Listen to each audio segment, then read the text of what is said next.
சென்னையின் கோடைக்கால குடிநீர் தேவையை பூர்த்தி செய்ய ஆந்திர மாநிலம் கண்டலேரு அணையிலிருந்து திறக்கப்பட்ட கிருஷ்ணா நதிநீர் பூண்டி ஏரியை வந்து சேர்ந்தது. ஜனவரி முதல் ஏப்ரல் வரையிலான இரண்டாம் கட்ட தவணையாக கடந்த 24ஆம் தேதி வினாடிக்கு 500 கன அடி வீதம் தண்ணீர் திறக்கப்பட்டது. இது நேற்று தமிழக எல்லையான 0 பாயிண்டிலிருந்து 25 கிலோமீட்டர் தூரம் பயணித்து பூண்டி ஏரியை அடைந்தது. தற்போது பூண்டி ஏரியின் நீர்மட்டம் அதன் மொத்த கொள்ளளவான 35 அடியில் 34.5 அடியை எட்டியுள்ளதால் அங்கிருந்து இணைப்பு கால்வாய் வழியாக புழல் மற்றும் செம்பரம்பாக்கம் ஏரிகளுக்கு தலா 250 கன அடி தண்ணீர் அனுப்பப்படுகிறது. இதன் மூலம் சென்னையின் கோடைக்கால குடிநீர் விநியோகம் எவ்வித தடையுமின்றி சீராக இருக்கும் என அதிகாரிகள் தெரிவித்துள்ளனர். சத்துணவு அமைப்பாளர்கள், அங்கன்வாடி பணியாளர்கள் மற்றும் கிராம ஊராட்சி செயலாளர்களுக்கான ஓய்வூதியத்தை 2000 ரூபாயில் இருந்து 3400 ரூபாயாக உயர்த்தி தமிழ்நாடு அரசு அரசாணை வெளியிட்டுள்ளது. சத்துணவு மற்றும் அங்கன்வாடி பணியாளர்கள் உள்ளிட்டோருக்கு சிறப்பு ஓய்வூதியமும் பணி நிறைவின் போது வழங்கப்படும் தொகையும் உயர்த்தி வழங்கப்படும் என்று சட்டப்பேரவையில் முதலமைச்சர் மு.க.ஸ்டாலின் அறிவித்திருந்தார். இதனை நிறைவேற்றும் வகையில் அரசாணை வெளியிட்டுள்ள தமிழ்நாடு அரசு சத்துணவு அமைப்பாளர்கள், அங்கன்வாடி பணியாளர்கள், கிராம ஊராட்சி செயலாளர்களுக்கான ஓய்வூதியம் 2000 ரூபாயில் இருந்து 3400 ரூபாயாக உயர்த்தி வழங்கப்படும் என்று தெரிவித்துள்ளது. மேலும் பணி நிறைவின் பொழுது அவர்களுக்கு வழங்கப்படும் ஒட்டுமொத்த தொகை 1 லட்சம் ரூபாயில் இருந்து 2 லட்சம் ரூபாயாக உயர்த்தி வழங்கப்படும் என தெரிவிக்கப்பட்டுள்ளது. குறு அங்கன்வாடி பணியாளர்கள் மற்றும் வன களப்பணியாளர்களுக்கான சிறப்பு ஓய்வூதியம் 2000 ரூபாயில் இருந்து 3200 ரூபாயாகவும், பணி நிறைவின் பொழுது அவர்களுக்கு வழங்கப்படும் ஒட்டுமொத்த தொகை 1 லட்சம் ரூபாயில் இருந்து 2 லட்சம் ரூபாயாகவும் உயர்த்தி வழங்கப்படும் என தெரிவிக்கப்பட்டுள்ளது. அங்கன்வாடி உதவியாளர்கள், சமையலர்கள், சமையல் உதவியாளர்கள் மற்றும் தூய்மை பணியாளர்களுக்கான சிறப்பு ஓய்வூதியம் 2000 ரூபாயில் இருந்து 3000 ரூபாயாகவும், பணி நிறைவின் பொழுது அவர்களுக்கு வழங்கப்படும் ஒட்டுமொத்த தொகை 50000 ரூபாயில் இருந்து 1 லட்சம் ரூபாயாகவும் உயர்த்தி வழங்கப்படும் என்று தெரிவிக்கப்பட்டுள்ளது. இதேபோல குடும்ப ஓய்வூதியமும் உயர்த்தி அறிவிக்கப்பட்டுள்ளது. 9 அம்ச கோரிக்கைகளை வலியுறுத்தி தமிழ்நாட்டின் பல்வேறு பகுதிகளில் வருவாய்த்துறை அலுவலர்கள் பணி புறக்கணிப்பு போராட்டத்தில் ஈடுபட்டனர். சிறப்பு பணி பாதுகாப்பு சட்டத்தை உடனடியாக ஏற்றுதல் உள்ளிட்ட 9 அம்ச கோரிக்கைகளை முன்வைத்து இப்போராட்டம் நடைபெற்றது. சேலம் அஸ்தம்பட்டி பகுதியில் உள்ள வட்டாட்சியர் அலுவலகத்தில் நடைபெற்ற போராட்டத்தில் ஏராளமானோர் பங்கேற்றனர். வருவாய்த்துறை ஊழியர்களே, கூட்டமைப்பு நிர்வாகிகளே, அழைத்து பேசு, அழைத்து பேசு. அதேபோல காலி பணியிடங்களை நிரப்புதல் உள்ளிட்ட கோரிக்கைகளை முன்வைத்து பெரம்பலூர் மாவட்ட ஆட்சியர் அலுவலகம் முன்பு காத்திருப்பு போராட்டம் நடைபெற்றது. இதனால் வருவாய்த்துறை மற்றும் பேரிடர் மேலாண்மை துறையின் பணிகள் பாதிக்கப்பட்டன. திண்டுக்கல் மாவட்ட ஆட்சியர் அலுவலகம் முன்பு நடைபெற்ற போராட்டத்தில் ஏராளமானோர் பங்கேற்று உரிய ஊதியம் வழங்க வேண்டும் என்பன உள்ளிட்ட கோரிக்கைகளை முன்வைத்தனர்.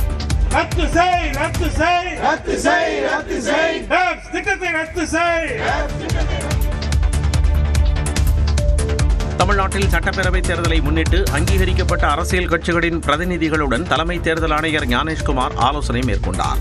5 மாநில தேர்தல் பணிகளை தலைமை தேர்தல் ஆணையம் மேற்கொண்டு வருகிறது. இதன்படி புதுச்சேரியில் ஆய்வை முடித்துக் கொண்டு நேற்று முன்தினம் சென்னை வந்த தலைமை தேர்தல் ஆணையர் தலைமையிலான 15 அதிகாரிகள் கொண்ட உயர்மட்ட குழு MRC நகரில் உள்ள தனியார் நட்சத்திர விடுதியில் தங்கி ஆலோசனைக் கூட்டங்களை மேற்கொண்டுள்ளனர். நேற்று அங்கீகரிக்கப்பட்ட தேசிய மற்றும் மாநில அரசியல் கட்சிகளின் பிரதிநிதிகளுடன் தேர்தல் ஆணைய குழுவினர் விரிவான ஆலோசனை நடத்தினர். திமுக, அதிமுக, காங்கிரஸ், பாஜக, தேமுதிக, நாம் தமிழர் கட்சி, விடுதலை சிறுத்தைகள், மார்க்சிஸ்ட் கம்யூனிஸ்ட், ஆம் ஆத்மி, பகுஜன் சமாஜ், தேசிய மக்கள் கட்சி ஆகிய கட்சிகளின் பிரதிநிதிகள் தங்கள் கோரிக்கைகளை முன்வைத்தனர். அப்பொழுது அனைத்து கட்சிகளுமே ஒரே கட்டமாக தேர்தலை நடத்த வேண்டும் என்று வலியுறுத்தியதாக கூறப்படுகிறது. இதனைத் தொடர்ந்து தமிழ்நாட்டின் அனைத்து மாவட்ட தேர்தல் அதிகாரிகள், மாவட்ட எஸ்பிக்கள் மற்றும் உயர் காவல் அதிகாரிகளுடன் தலைமை தேர்தல் ஆணையர் ஆலோசனை நடத்தினார். இதில் பாதுகாப்பு ஏற்பாடுகள் மற்றும் பதற்றமான வாக்குச்சாவடிகளை கண்டறிவது குறித்து விவாதிக்கப்பட்டது. தொடர்ந்து இன்று காலை வருமான வரித்துறை, வங்கி, விமான போக்குவரத்து, ரயில்வே உள்ளிட்ட 20 முக்கிய துறை அதிகாரிகளுடன் ஆலோசனைகள் நடைபெறவுள்ளன. தேர்தல் பறக்கும்படை உள்ளிட்ட முக்கியமான பணிகளில் மாநில அரசு ஊழியர்களுக்கு பதிலாக மத்திய அரசு ஊழியர்களை அதிக அளவில் ஈடுபடுத்த வேண்டும் என்று தலைமை தேர்தல் ஆணையர் தலைமையில் நடைபெற்ற கூட்டத்தில் அதிமுக சார்பில் வலியுறுத்தியதாக முன்னாள் அமைச்சர் ஜெயக்குமார் கூறினார். ஆளுங்கட்சி என்று சொன்னால் அவர்களுக்கு ஒரு மக்கள் அதிகமாக புலங்குகின்ற இடமும், அதேபோல் எதிர்க்கட்சி என்றால் அதே இடத்தை கொடுக்காம வேறு இடத்தை கொடுப்பது, இது போன்ற வேறுபாடு காட்டக்கூடாது என்கின்ற அந்த ஒரு கருத்தையும் நாங்கள் முன்வைத்தோம். வாக்காளர் பட்டியலில் குளறுபடிகள் இருக்கக்கூடாது என்று வலியுறுத்தியதாக காங்கிரஸ் கட்சியைச் சேர்ந்த KV தங்கபாலு தெரிவித்தார். தேர்தல் அதிகாரிகளுக்கு என்ன வாக்காளர் பட்டியல் இருக்கிறதோ அதே பட்டியல் அங்கீகரிக்கப்பட்ட அரசியல் கட்சிகளுக்கும் அங்கீகரிக்கப்பட்ட வேட்பாளர்களுக்கும் அந்த பட்டியல் வழங்கப்பட வேண்டும். நீண்ட காலமாக ஒரே இடத்தில் பணியாற்றும் காவல்துறை அதிகாரிகளை உடனடியாக இடமாற்றம் செய்ய வேண்டும். தேர்தலை ஒரே கட்டமாக நடத்தி முடிக்க வேண்டும் என பாஜக சார்பில் வலியுறுத்தப்பட்டதாக கராத்தே தியாகராஜன் கூறினார். அமலாக்கத்துறை தலைமை இயக்குனர் சென்னை வந்துள்ளார். தமிழ்நாட்டில் சட்டப்பேரவைத் தேர்தலுக்கான பணிகள் தீவிரமாக நடைபெற்று வரும் நிலையில் அமலாக்கத்துறையின் தலைமை இயக்குநர் ராகுல் நவீன் சென்னை வந்துள்ளார்.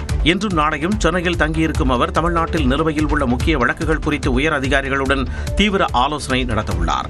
குறிப்பாக தமிழ்நாட்டைச் சேர்ந்த முன்னாள் மற்றும் இந்நாள் அமைச்சர்கள் மீது பதிவு செய்யப்பட்டுள்ள வழக்குகள், மணல் மற்றும் சட்டவிரோத பணப்பரிமாற்ற புகார்கள் குறித்து அவர் விரிவாக ஆய்வு செய்யவுள்ளதாக கூறப்படுகிறது. அமலாக்கத்துறை வழக்கு பதிவு செய்த 2 ஆண்டுகளுக்குள் கட்டாயம் குற்றப்பத்திரிகை தாக்கல் செய்யப்பட வேண்டும் என ஏற்கனவே அவர் உத்தரவிட்டிருந்த நிலையில் தமிழ்நாட்டில் உள்ள வழக்குகளில் விசாரணையை வேகப்படுத்தவும் நீதிமன்ற நடவடிக்கைகளை விரைந்து முடிக்கவும் அதிகாரிகளுக்கு அவர் அறிவுறுத்தவுள்ளார். இன்னும் ஓரிரு மாதங்களில் சட்டமன்ற தேர்தல் நடைபெறவுள்ள சூழலில் அமலாக்கத்துறை இயக்குநரின் இந்த திடீர் சென்னை வருகை தமிழக அரசியல் வட்டாரத்தில் பரபரப்பை ஏற்படுத்தியுள்ளது. இன்றைக்குத்தான் தகவல் சொல்லப்பட்டது.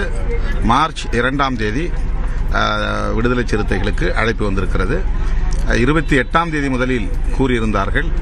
தொகுதி பங்கீடு தொடர்பாக திமுக அழைப்பு விடுத்தது குறித்து நியூஸ் 18 தமிழ்நாட்டிற்கு விசிக தலைவர் திருமாவளவன் அளித்த பேட்டியில் இவ்வாறு கூறினார். வரும் சட்டமன்ற தேர்தலுக்காக கூட்டணி கட்சிகளுடன் திமுக பேச்சுவார்த்தை நடத்தி வருகிறது. விசிகவுடன் மார்ச் 2ஆம் தேதி திமுக பேச்சுவார்த்தை நடத்துகிறது. இந்நிலையில் நியூஸ் 18 தமிழ்நாட்டிற்கு பேட்டியளித்த திருமாவளவன் கூட்டணியை விட்டு காங்கிரஸ் வெளியேறும் என்று பேசுவது வெறும் வதந்தி என்றார்.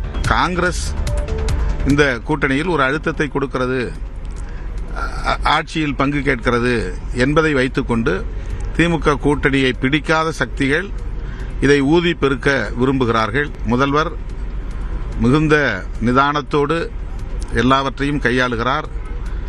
காங்கிரஸை விட்டுவிட மாட்டார், பேசி தீர்ப்பார். திமுக கூட்டணியில் உள்ள தமிழக வாழ்வுரிமை கட்சிக்கு வெள்ளிக்கிழமையன்று பேச்சுவார்த்தைக்கு வர அழைப்பு விடுக்கப்பட்டுள்ளது.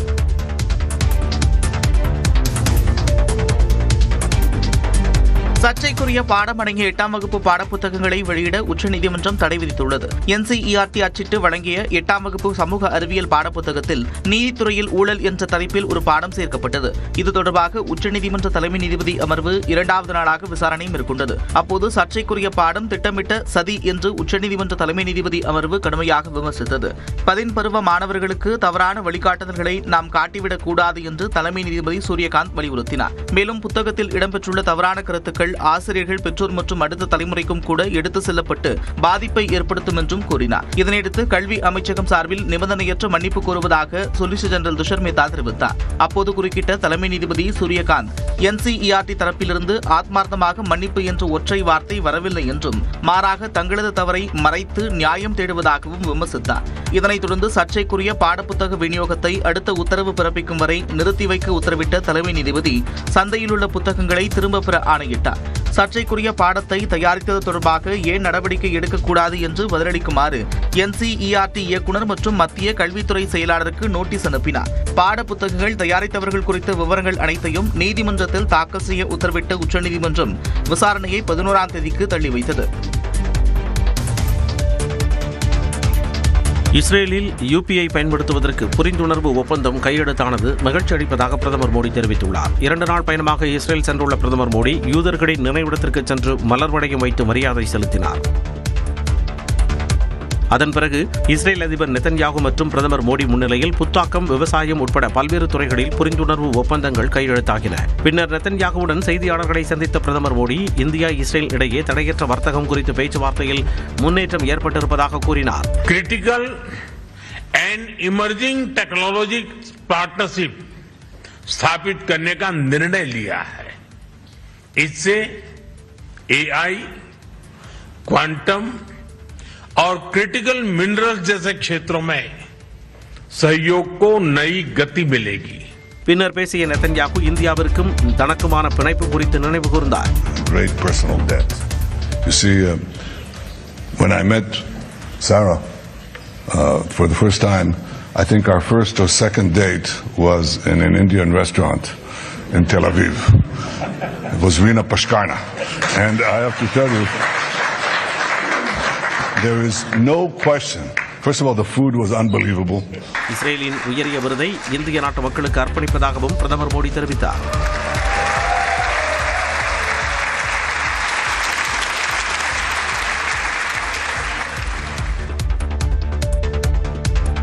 இருபது ஓவர் உலகக்கோப்பை கிரிக்கெட் தொடரில் ஜிம்பாப்வே அணியை 72 ரன்கள் வித்தியாசத்தில் அபாரமாக வீழ்த்திய இந்திய அணி அரையிறுதி வாய்ப்பை தக்க வைத்துள்ளது. சென்னை சேப்பாக்கம் மைதானத்தில் நேற்றிரவு நடைபெற்ற சூப்பர் 8 சுற்றுப் போட்டியில் பேட்டிங்கை தொடங்கிய இந்திய அணி வீரர்கள் தொடக்கம் முதலே அதிரடி ஆட்டத்தை வெளிப்படுத்தினர். தொடக்க ஆட்டக்காரர் சஞ்சு சாம்சன் 24 ரன்களில் வெளியேறினார். இஷான் கிஷன் 38 ரன்களை எடுத்து ஆட்டமிழந்த நிலையில் மற்றொரு தொடக்க ஆட்டக்காரர் அபிஷேக் சர்மா 55 ரன்களில் பெவிலியன் திரும்பினார். இந்திய அணி 20 ஓவர்களில் 4 விக்கெட் இழப்பிற்கு 256 ரன்கள் என்ற வலுவான ஸ்கோரை எட்டியது. இதன் மூலம் 20 ஓவர் உலகக்கோப்பை தொடர்களில் இரண்டாவது மிகப்பெரும் ஸ்கோர் என்ற சாதனையை இந்தியா படைத்துள்ளது. இதனைத் தொடர்ந்து களமிறங்கிய ஜிம்பாப்வே அணியின் தொடக்க ஆட்டக்காரர் பிரையன் பெர்னட் அதிரடியாக ஆடினார். ஆனால் மற்ற வீரர்கள் அடுத்தடுத்து பெவிலியன் திரும்பினர். இதனால் அந்த அணி 20 ஓவர்களில் 6 விக்கெட் இழப்பிற்கு 184 ரன்களையே எடுத்தது. இதன் மூலம் இந்திய அணி 72 ரன்கள் வித்தியாசத்தில் அபார வெற்றி பெற்றது. முதல் போட்டியில் தென்னாப்பிரிக்காவிடம் தோல்வியடைந்த நிலையில் இந்த வெற்றியின் மூலம் அரையிறுதி வாய்ப்பை இந்திய அணி தக்க வைத்துள்ளது. உதய்பூரில் விஜய் தேவர்கொண்டா ராஷ்மிகா திருமணம் கோலாகலமாக நடைபெற்றது. கீத கோவிந்தம், டியர் காம்ரேட் உள்ளிட்ட படங்களில் இணைந்து நடித்த விஜய் தேவர்கொண்டா ராஷ்மிகா மந்தனா ஜோடி ரசிகர்கள் மத்தியில் கவனம் பெற்றது. நட்பாக பழகி வந்த இருவருக்கும் இடையே காதல் மலர்ந்த நிலையில் பெற்றோர் சம்மதத்துடன் கடந்த சில நாட்களாக உதய்பூரில் உள்ள நட்சத்திர ரிசார்ட்டில் திருமண வைபவங்கள் நடைபெற்று வந்தன. இதில் நெருங்கிய உறவினர்கள் மற்றும் நண்பர்கள் மட்டுமே பங்கேற்ற நிலையில் வியாழக்கிழமை காலை 10 மணி அளவில் இருவருக்கும் திருமணம் நடைபெற்றது. திருமணம் தொடர்பான புகைப்படங்களை சமூக வலைதளங்களில் பகிர்ந்துள்ள விஜய் தேவரகொண்டா தனது நெருங்கிய தோழி மனைவியானதாக பதிவிட்டுள்ளார். மணமக்களுக்கு பிரதமர் நரேந்திர மோடி உள்ளிட்டோர் வாழ்த்து தெரிவித்துள்ளனர். திருமணத்தை தொடர்ந்து வரும் 4ஆம் தேதி ஹைதராபாத்தில் திருமண வரவேற்பு நிகழ்ச்சிக்கு ஏற்பாடு செய்யப்பட்டுள்ளது. இதில் பல்வேறு திரைப்பிரபலங்கள் பங்கேற்பார்கள் என எதிர்பார்க்கப்படுகிறது.